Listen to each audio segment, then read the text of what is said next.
Assalamualaikum warahmatullahi wabarakatuh.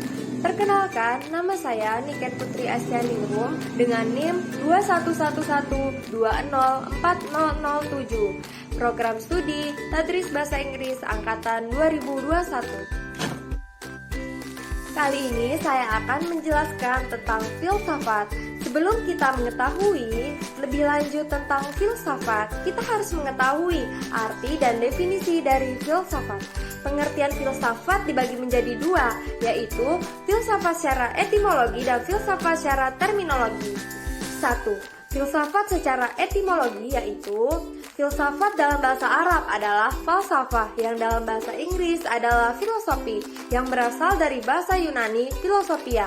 Filosofia terdiri atas kata philein, artinya cinta, dan sophia artinya kebijaksanaan.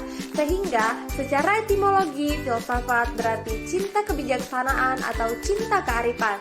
Jadi, seorang filsuf adalah pencinta atau pencari kebijaksanaan. 2. Filsafat secara terminologi.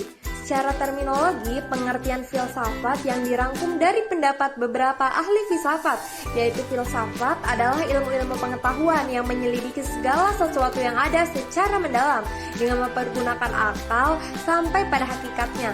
Filsafat di sini dalam artian mencari hakikat dari suatu gejala atau fenomena, bukan mempersoalkan tentang gejala-gejala atau fenomena. Kemudian, penjelasan yang selanjutnya mengenai objek filsafat. Objek adalah bahan dari suatu penyelidikan atau pembentukan pengetahuan. Filsafat terdapat dua macam objek, yaitu objek secara material dan objek formal. 1. Objek material dari filsafat yaitu filsafat bersifat sangat umum, dalam artian tidak berkaitan dengan objek-objek khusus. Kemudian, filsafat tidak menyangkut fakta karena persoalan filsafat lebih bersikap spekulatif. Kemudian, filsafat mencakup nilai-nilai seperti penilaian moral, estetis, agama, dan sosial. Kemudian, filsafat bersifat kritis, artinya analisis secara kritis terhadap konsep dan arti yang biasa diterima tanpa melalui penyelidikan.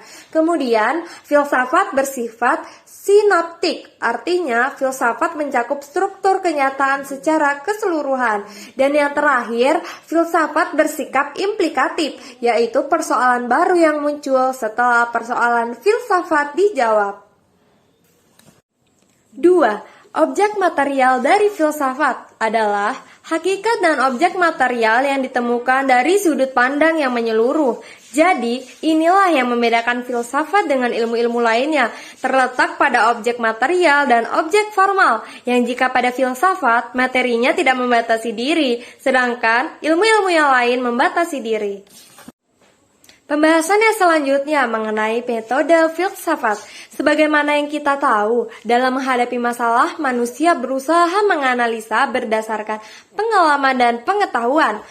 Cara berpikir dalam pemecah masalah dapat menggunakan beberapa metode filsafat, yaitu metode analis, metode sintesis, relasi ganda, metode analis, dan sintesis. 1. Metode analis. Secara etimologis, kata analis yang dalam bahasa Inggris analisis berasal dari bahasa Yunani, yaitu analien, yang berarti melonggarkan atau memisahkan. Istilah analisis menurut Katsop tahun 2004 adalah perincian. Selanjutnya ditegaskan oleh Katsop bahwa di dalam filsafat analisis berarti perincian istilah-istilah atau pernyataan-pernyataan ke dalam bagian-bagiannya sedemikian rupa sehingga kita dapat melakukan pemeriksaan atas makna yang dikandungnya. 2. Metode sintesis. Istilah sintesis secara etimologis berarti dari bahasa Yunani, sintetenai, yang berarti meletakkan atau menempatkan. Pendapat Katsop tahun 1986 yang menyatakan bahwa logika sintesis adalah kegiatan berpikir logis yang melakukan penggabungan semua pengetahuan yang diperoleh untuk menyusun suatu pandangan atau konsep. Yang lebih lanjutnya yaitu mengumpulkan semua pengetahuan yang dapat diperoleh untuk menyusun suatu pandangan dunia. 3. Relasi ganda metode analis dan sintetis. Istilah analis dan sintetis sebagai label pembedaan metode argumentasi antara yang deduktif dan induktif, setidak-tidaknya seusia dengan Euclides. Dalam Elements-nya, Euclides menerangkan sejelas-jelasnya bahwa dua metode ini sebaiknya tidak dipahami secara saling terpisah, tetapi saling melengkapi. Istilah analik dan sintetik telah dipakai oleh filsuf-filsuf dengan berbagai cara yang berbeda dalam waktu yang relatif lama. Cara yang pada umumnya diterima pemakaiannya untuk menunjukkan dua metode argumentasi adalah cara penggunaan istilah-istilah ala Euclides. Pembahasan selanjutnya yaitu asal dan peran filsafat. Sejarah munculnya filsafat berawal dari sebagaimana dituliskan Rappert tahun 1998. Ada 4 hal yang merangsang manusia berfilsafat. Yang pertama, ketakjuban. Yang kedua, ketidakpuasan. Yang ketiga, hasrat bertanya. Dan yang keempat, keraguan. 1. Ketakjuban. Banyak filsuf mengatakan bahwa yang menjadi awal kelahiran filsafat ialah taumasia atau kegaguman, keheranan, atau ketakjuban. Subjek ketakjuban itu adalah manusia, sedangkan objek ketakjubannya adalah segala sesuatu yang ada dan yang dapat diamati. Ketakjuban mengarah pada hal-hal yang lebih luas dan besar, seperti perubahan dan peredaran bulan, matahari, bintang-bintang, dan asal mula alam semesta. 2. Ketidakpuasan. Sebelum filsafat lahir, berbagai mitos memainkan peranan yang amat penting dalam kehidupan manusia. Berbagai mitos berupaya menjelaskan asal mula dan peristiwa-peristiwa yang terjadi di alam semesta serta sifat-sifat peristiwa itu. Akan tetapi, ternyata penjelasan dan keterangan yang diberikan makin lama makin tidak memuaskan manusia, sehingga manusia yang tidak puas dan terus-menerus mencari penjelasan dan keterangan yang lebih pasti itu lambat laun mulai berpikir secara rasional. 3. Hasrat bertanya. Hasrat bertanya membuat manusia mempertanyakan segalanya. Pertanyaan-pertanyaan yang diajukan itu terarah pada wujud sesuatu dan juga terarah pada dasar dan hakikatnya. Filsafat selalu mempertanyakan sesuatu dengan cara berpikir radikal sampai ke akar-akarnya, tetapi juga bersifat universal. 4. Keraguan. Sesuatu yang ditanyakan oleh manusia selaku penanya dengan maksud mendapatkan kejelasan dan keterangan mengenai sesuatu yang dipertanyakan. Tentu saja hal itu berarti bahwa apa yang dipertanyakannya itu tidak jelas atau belum terang. Pembahasan selanjutnya mengenai peran filsafat.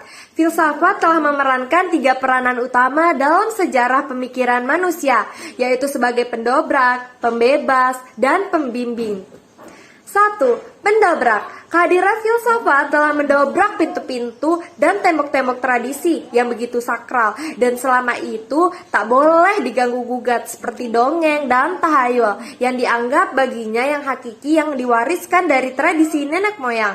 Pendobrakan ini membutuhkan waktu yang sangat panjang sehingga membuktikan bahwa filsafat benar-benar menjadi pendobrak yang mencengangkan. 2. Pembebas.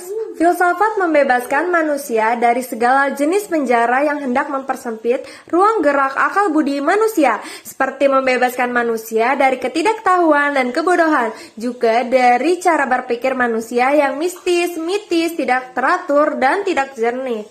3. Pembimbing. Filsafat membimbing manusia untuk berpikir secara integral dan koheran. Filsafat juga membimbing manusia untuk berpikir secara luas dan lebih mendalam, yakni berpikir secara universal.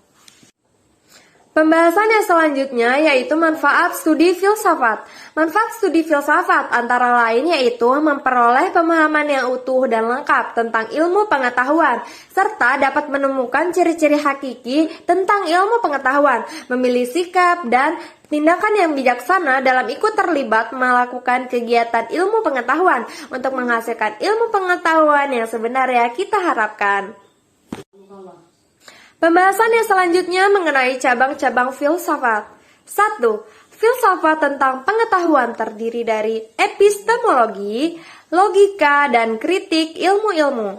Kemudian, 2. Filsafat tentang keseluruhan kenyataan atau metafisika, terdiri dari metafisika umum atau ontologi, Dan metafisika khusus terdiri dari teologi metafisik, antropologi, dan kosmologi.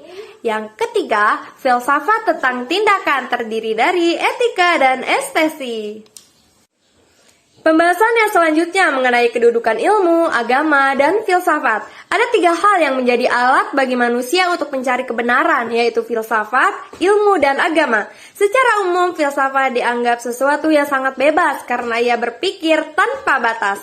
Sedangkan agama lebih mengedepankan wahyu, ilham dari zat yang dianggap Tuhan. Segala sesuatu yang berasal dari Tuhan dalam perspektif agama adalah sebuah kebenaran yang tidak dapat ditolak. Sedangkan ilmu adalah sebuah perangkat metode untuk mencari kebenaran. Di sini dapat disimpulkan bahwa antara filsafat dengan ilmu serta dengan agama memiliki hubungan yang sangat erat. Hal ini didasarkan pada tujuan ketiganya, yaitu mencari kebenaran.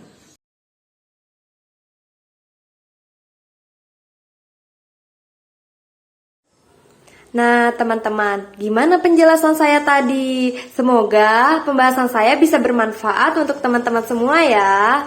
Dan juga jangan lupa subscribe dan like channel ini. Akhirul kalam, assalamualaikum warahmatullahi wabarakatuh.